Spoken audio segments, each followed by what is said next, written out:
Assalamualaikum warahmatullahi wabarakatuh.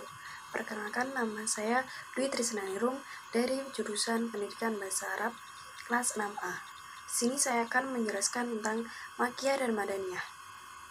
Makkiyah merupakan suatu ayat yang diturunkan di Mekah dan di sekitarnya, seperti ayat yang diturunkan kepada Nabi Muhammad di Mina, Arafah, Hudaybiyah, dan sekitarnya. Sedangkan Madaniyah merupakan ayat yang diturunkan di Madinah dan sekitarnya, seperti ayat yang diturunkan kepada Nabi Muhammad SAW di Badar, Uhud, dan lain-lainnya. Jadi, dapat kita pahami bahwasanya Makkiyah adalah ayat Al-Quran yang diturunkan di Madinah dan sekitarnya, Makkah dan sekitarnya, sedangkan Madaniyah merupakan ayat yang diturunkan di Madinah dan sekitarnya.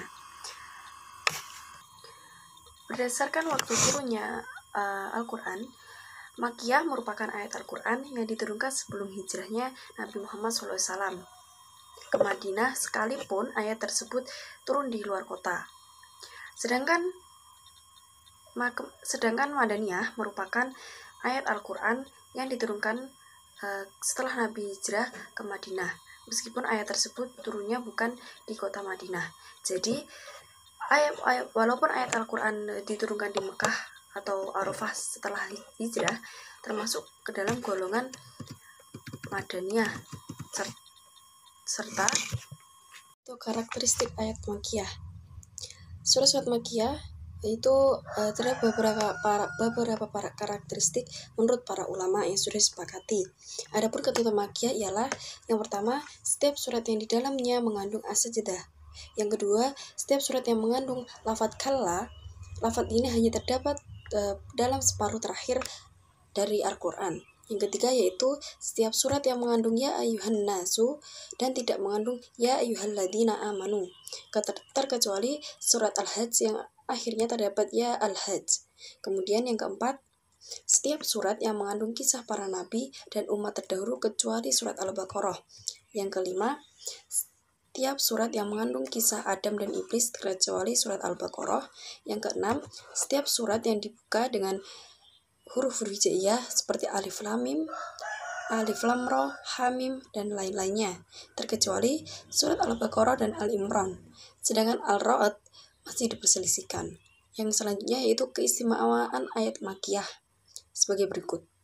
Yang pertama, ajakan kepada tauhid dan beribadah hanya kepada Allah Subhanahu wa taala.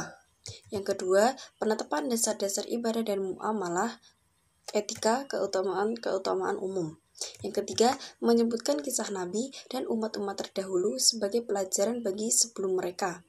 Yang keempat, suku katanya pendek-pendek disertai dengan kata-kata yang mengesankan, pernyataan singkat di telinga terasa menembus dan terdengar sangat keras, menggetarkan hati, dan maknanya pun meyakinkan. Selanjutnya yaitu karakteristik ayat Madaniyah. Di antara ciri khususnya yang pertama yaitu setiap surat yang berisi kewajiban atau had. Yang kedua, setiap surat yang di dalamnya disebutkan tentang orang-orang munafik, kecuali surat Al-Ankabut yang diturunkan di Makkah adalah termasuk surat Makkiyah. Yang ketiga, setiap surat yang di dalamnya terdapat dialog antara ahli kitab seperti dapat kita dapati dalam surat Al-Baqarah, An-Nisa, Al-Imran, At-Taubah, dan lain-lainnya. Selanjutnya itu keistimewaan dari surat Madaniyah. Yang pertama, Al-Quran berbicara kepada masyarakat Islam Madinah, pada umumnya berisi tentang penetapan hukum-hukum. Yang kedua, seruan terhadap ahli kitab di kalangan Yahudi dan Nasrani, dan ajakan kepada mereka untuk masuk Islam. Yang ketiga, di dalam Madinah tumbuh sekelompok orang-orang munafik, lalu Al-Quran bicarakan sifat mereka dan menguak rahasia mereka. Yang keempat, pada umumnya ayat-ayat dan surat-suratnya panjang dan untuk menggambarkan luasnya akidah dan hukum-hukum Islam. Yang selanjutnya yaitu manfaat mengetahui ayat Makkiyah dan Madaniyah. Manfaatnya yang pertama yaitu mengetahui bahwa sastra Al-Quran berada pada puncak keindahan sastra. Yang kedua, mengetahui hikmah yang diturunkannya Al-Quran secara berangsur-angsur. Yang ketiga, sebagai pendidikan dan pengajaran bagi para mubalik serta pengarahan mereka untuk mengikuti kandungan dan konteks Al-Quran dalam berdakwah. Yang keempat, membedakan antara nasikh dan mansukh ketika terdapat dua buah ayat Makkiyah dan Madaniyah. Yang kelima, untuk dijadikan alat bantu dalam menafsirkan Al-Quran. Yang keenam, mengetahui sejarah hidup Nabi melalui ayat-ayat Al-Quran. Yaitu cara menentukan Makkiyah dan Madaniyah. Untuk mengetahui dan menentukan Makkiyah dan Madaniyah, para ulama bersandar pada dua cara utama, yaitu manhaj sima'i nakli atau metode pendengaran seperti apa adanya, dan manhaj qiyasi ijtihadi atau menganalogikan dan ijtihad. Yang pertama yaitu cara sima'i nakli.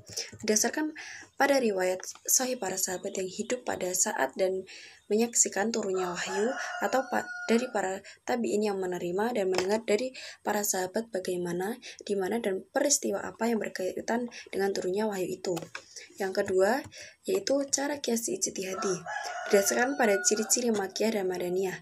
Apabila dalam surat Makkiyah terdapat suatu ayat yang mengandung ayat Madani atau mengandung peristiwa Madani, maka dikatakan bahwa ayat itu Madani dan sebaliknya.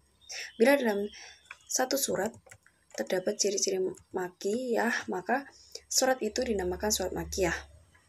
Selanjutnya, pembagian surat-surat ke dalam Makkiyah dan Madaniyah. Mayoritas ulama bersepakat bahwasanya surat Makkiyah dan Madaniyah yang disepakati ada 20 ayat surat. Yang pertama, Al-Baqarah, Al-Imran, An-Nisa, Al-Maidah, Al-Anfal, Al-Taubah, dan sebagainya. Kemudian ada perbedaan pendapat pada 12 surat, yaitu Al-Fatihah, Ar-Ra'd, Ar-Rahman, As-Saff, dan sebagainya. Sebagai contoh, nama-nama surat Makkiyah berdasarkan urutan turunnya, yaitu Al-Alaq, Al-Qalam, Al-Muzammil, Al-Mudatsir, Al-Fatihah, Al-Lahab, dan sebagainya setelah sisanya. Mungkin cukup sekian yang dapat saya sampaikan, kurang lebihnya saya mohon maaf. Saya akhiri, wassalamualaikum warahmatullahi wabarakatuh.